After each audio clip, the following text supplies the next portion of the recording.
Before getting into the video, if you're subscribed to me, could you please go down to the description and fill out the Google form you'll find there. It's a survey about stuff that I want to do now that I hit 10k, and just basically gauging whether or not people would be okay or specifically want me to do that.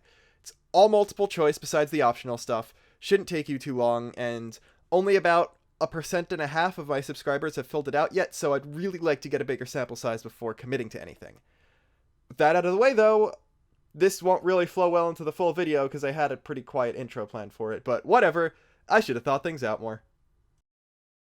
Tom Chapin is an American folk musician who writes songs directed specifically at children, as well as ones that are just kind of general music. When I was younger, I listened to the few of his kids' albums I had a lot, and the songs are very nostalgic to me, so it's no surprise that I went straight down memory lane when I found that someone had actually uploaded a bunch of them to YouTube when I was just looking up something else. One of my favorites from when I was younger is called Home is the Welcoming Sound, and listening to it now, the lyrics aren't really anything special, it's just a song about understanding the importance of home and how it's always there for you and stuff. But the first phrase of the music filled me with this huge nostalgic feeling that just made me feel at peace and, well, at home.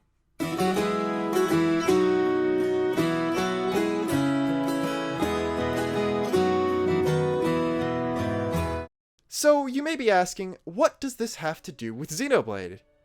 Well, that feeling that listening to the song gives me, I get the exact same thing whenever I hear the theme for Fonsett Village.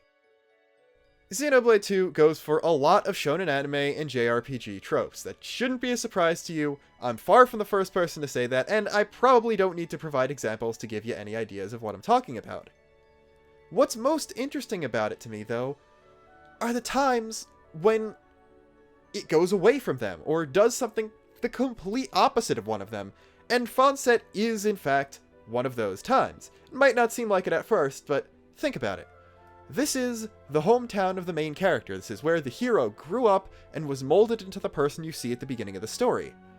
While it does have some huge importance to the overall plot and contain massive secrets that are eventually going to be instrumental in the heroes prevailing in the end, it is not the first town in the game, and it never gets attacked, never put in danger at all throughout the entire story.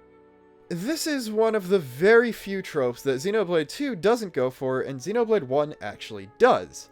Now trust me, this isn't a knock on Colony 9 by any stretch. I love it as an area, and as far as first towns go, I think it's much better than Argentum, but as far as main character hometowns go, there's just something about Fonsett's music, its aesthetics, and its role in the story that makes it so much more special to me.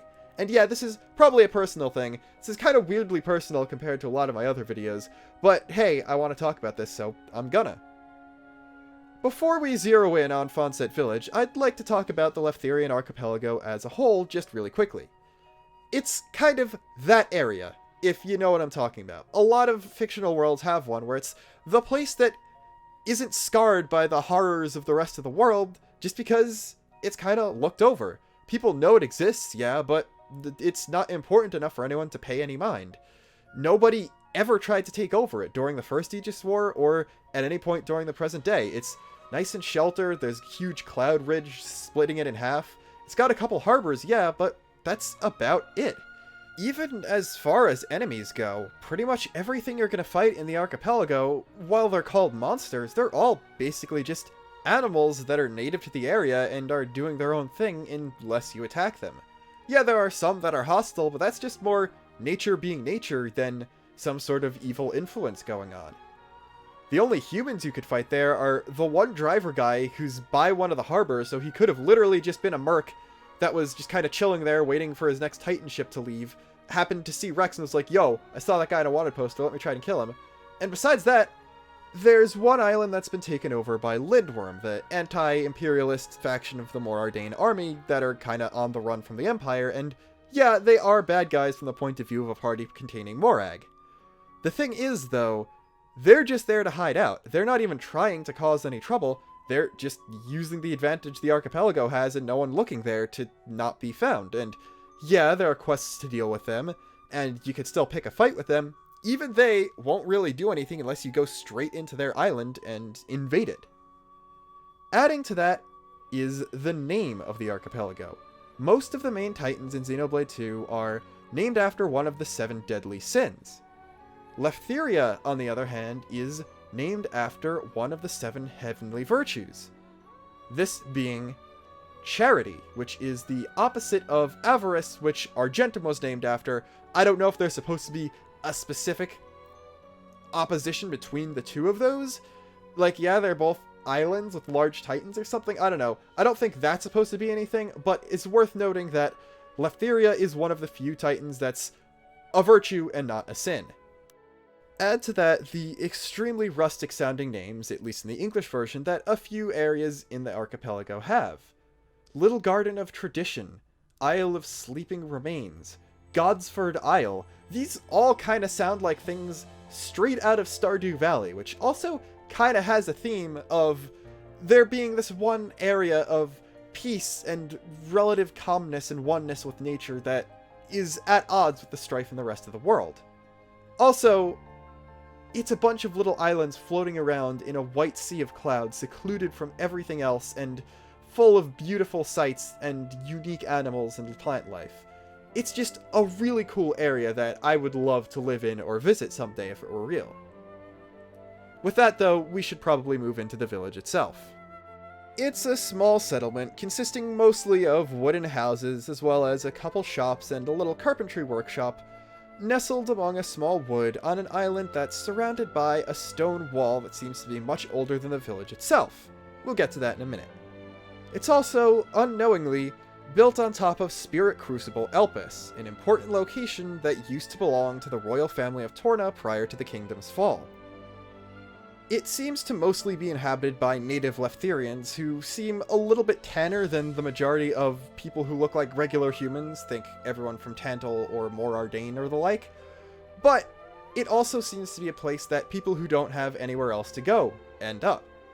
Those being the orphans in the care of Corinne, who seems to be kind of a motherly figure to a lot of the village, not just the kids she takes in. And yeah, she shares a name with one of my real-life aunts, which might bleed in a little bit to why I get such a homey feeling out of the village.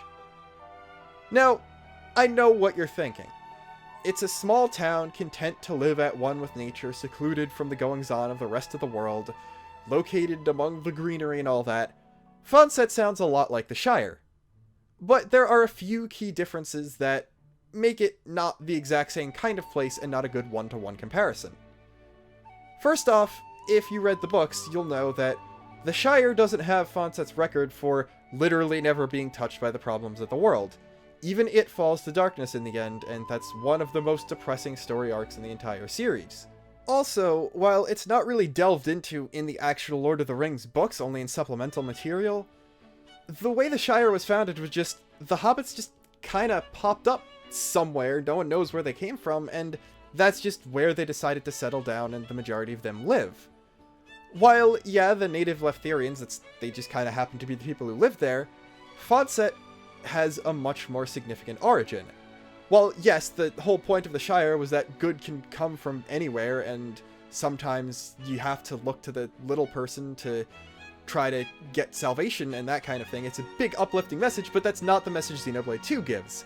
Because Fonsett, while it's inhabited by just the people who live in Leftheria, it was founded by Adam, specifically for the purpose of protecting the power of the Aegis. And that is one of the more important things about Fonsett, and also another thing that makes it so special. First off, look back at those stone walls surrounding the village, and especially pay attention to the little tower-y things. Then look back at Adam's home in Aletta in Torna the Golden Country. There's a bit of similar architecture going on there, and I'm pretty sure the two towers, no other Lord of the Rings joke intended, were guard towers, just places for Tornan soldiers to kind of look out and make sure no one was trying to disturb the Spirit Crucible that just kind of fell into disrepair and unuse after the kingdom fell. So, yeah, there's a little piece of Adam still in the village, which is really nice, especially since that's where Adam's story arc kind of ends after his conversation with Rex at the end of Chapter 7, which is also really neat. It's also called the Hero's Rest after him, because that's where he got the rest he wanted. After he sealed away the third Aegis Sword and had his heroing and princing days done, he was actually able to retire and do exactly what he wanted to do. He never really wanted to run a kingdom or fight in a war. He just wanted to chill on a farm, living off the land with his family, and it does seem like that's exactly what he ended up doing. Because look at the village he founded. That's kinda exactly what happened. That is what he wanted. Fonsett is his legacy, and it's a very good one. Probably the most poignant thing about all this is when the characters in-game actually realize this. In a heart-to-heart between Zeke and Pandoria and Morag and Brigid, in Corinne's house, if you choose a specific dialogue option, Zeke will come out with this. I reckon an environment like this is the only place a chap like Rex could grow up. Like, if a kid grows up in Alva Kavanagh, he's gonna want to join the army, right? Not saying it's bad or anything, but I don't think a kid like that would wind up as the Aegis' driver. Can't be easy raising the kind of boy who could change the future of Alrest. All the world's nations and establishments aren't gonna foster that kind of potential. But this village, it's cut off from all that. A place of freedom and possibilities. After that, Pandoria goes on to tease him about actually saying something prince-like for once, but I do think he has a perfect point here. Fonsett is the only place someone specifically like Rex could have come out of. He's not tied down to the expectations or the expected career path that someone in any other country would fall under. He's just free to live his life and have his dreams. It's important to know that he wanted to save Alrest long before ever meeting Pyra. He says this in the opening cutscene of the game, where he's just kind of talking to Gramps about stuff. Now, Gramps might have known that he might someday find the Aegis, and Rex seems like the guy who would do it because of his similarities to Adam, but Rex didn't know that. Gramps wasn't telling him anything about that.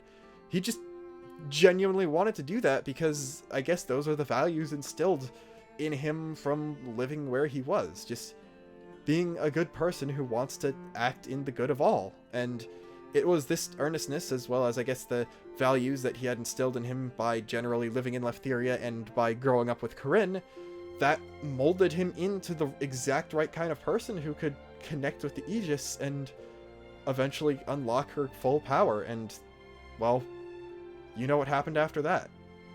Lastly, I want to talk about the musical theme that Fonsett has. I've already talked about the visuals, and there's not really much else to say other than, yeah, they look really nice, and they look very peaceful, and like a place that I'd love to visit or live in. Same as the rest of Leftheria, but this time it's a town.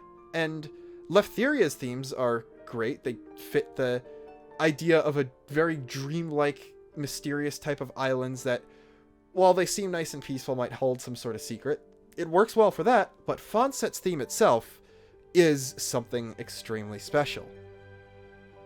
The track is called Gramps on the official OST, and that doesn't really make much sense. You're not on Gramps when you're there, and it's never used as his theme. But besides that, the song is amazing.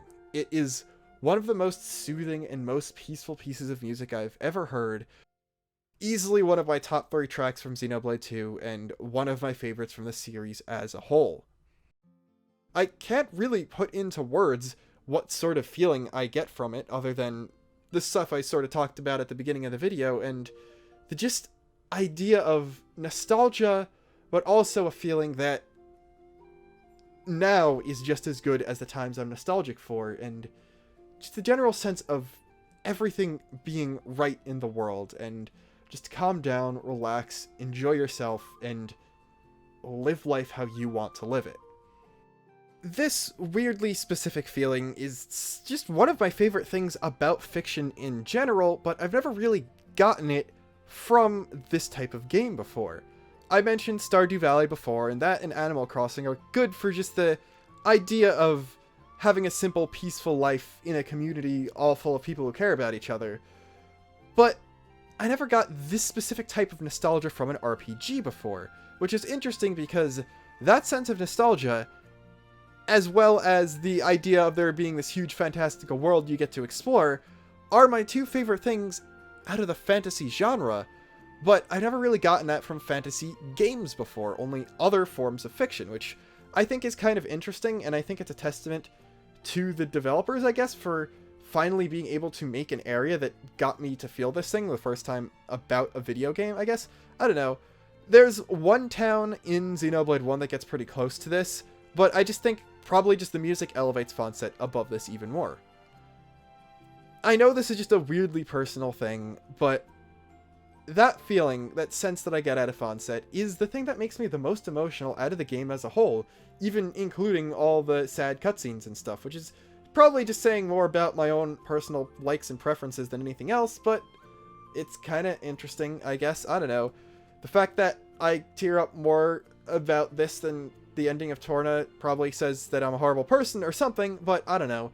It's just the way I am, and I know the majority of people here probably don't know or don't care what I'm talking about or don't agree with any of the stuff I said, but thank you for at least listening to me talk, and maybe you can at least understand what I'm getting from when I say that I like Fonsett in this weirdly specific way. As always, though, thank you so much for watching. I realized that I hadn't said to like and subscribe and comment and stuff in these outros for like months, and people were still doing it without it, so I guess you don't actually need to tell people to subscribe. They'll actually subscribe if you big stuff they want to do, want to see, whatever. I don't know.